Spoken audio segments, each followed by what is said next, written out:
بسم اللہ الرحمن الرحیم۔ السلام علیکم ناظرین کرام۔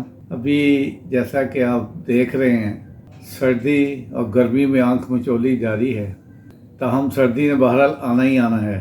راتیں ٹھنڈی ہونی شروع ہو گئی ہیں اور موسم گرما کا اختتام بہرحال ہونا ہی ہے، تو لوگوں نے سردیوں کے لباس کا استعمال بھی شروع کر دیا ہے، اگرچہ کچھ دیر سے سردی آمد ہوئی ہے، اور اسی طرح خوراک میں بھی تبدیلیاں شروع ہیں۔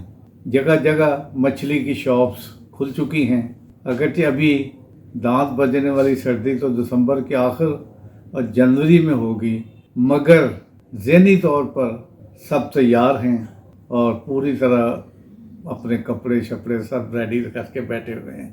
سردی کا موسم کچھ سستی کا شکار نظر آتا ہے، چونکہ دن بہت چھوٹے ہوتے ہیں اس لیے تساہل کا شکار ہو جاتے ہیں۔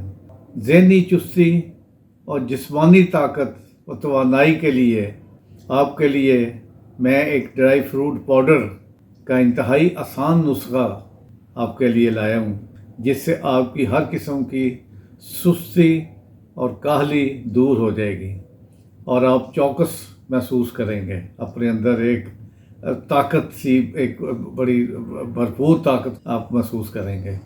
تمام اشیاء عام ہیں اور بآسانی آپ خود گھر پر تیار کر سکیں گے۔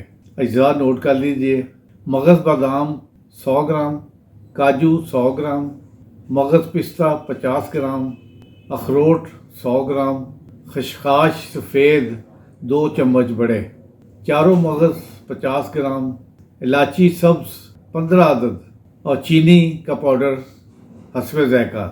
اگر شوگر ہو تو چینی نہ ڈالیے، ذائقہ اس کا تب بھی بہت اچھا رہے گا۔ سفید تل، ناریل اور بھنے ہوئے چنے چھلکے کے بغیر بھی شامل کر سکتے ہیں۔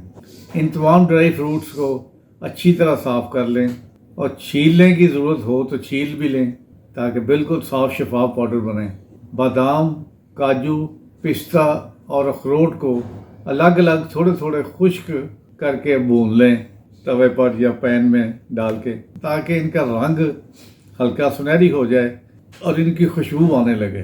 جب یہ بھونا جاتا ہے تو تب خوشبو اس کی پیدا ہوتی ہے۔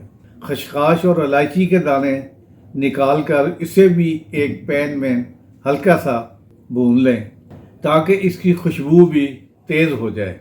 بھنے ہوئے تمام ڈرائی فروٹس کو مکمل ٹھنڈا ہونے دیں۔ ٹھنڈا ہونے کے بعد ان سب کو گرائنڈر میں ڈال کر باریک پاؤڈر بنا لیجئے، بالکل پاؤڈر سا بن جائے گا۔ اس میں خشخاش اور الائچی کو بھی گرائنڈ کر کے اس پاؤڈر کو مکس کر لیں بعد میں، چونکہ خشخاش کے ثابت دانے جو ہیں وہ برے لگیں گے۔ اگر شوگر کا مرض نہ ہو تو حسب ذائقہ چینی کا پاؤڈر اس میں مکس کر دیں، اور اگر شوگر ہے تو پھر کوئی ضرورت نہیں ہے۔ تیار شدہ ڈرائی فروٹس مکسچر کو ایک صاف اور خشک جار میں، بڑا جار لے کر اس میں ڈال دیں، کھلے منہ والا، تاکہ آسانی سے آپ نکال سکیں۔ اس مکسچر کو دودھ، دلیا یا کسی بھی میٹھی ڈش میں شامل کر کے استعمال کریں۔ اگر آپ اس کو ناشتہ میں استعمال کرنا چاہیں تو یہ آپ کے ناشتہ کو غذائیت سے بھرپور بنا دے گا، جس سے مزے کے ساتھ ساتھ ذہنی طاقت میں بھی اضافہ کا باعث ہوگا۔ ناظرین، اگر یہ ڈرائی فروٹ پاؤڈر آپ کو پسند آیا ہو تو ہمارے چینل نعمتیں کو سبسکرائب اور ویڈیو لائک بھی کر دیجئے۔ آئندہ انشاءاللہ کسی اور ویڈیو کے ساتھ حاضر ہوں گا۔ آج کی اچھی بات: انسان غیروں سے ملی عزت اور اپنوں سے ملی ذلت کبھی نہیں بھولتا، کہ بالکل ذہن میں رکھیے۔ ہنستے وستے رہیے۔ السلام علیکم، خدا حافظ۔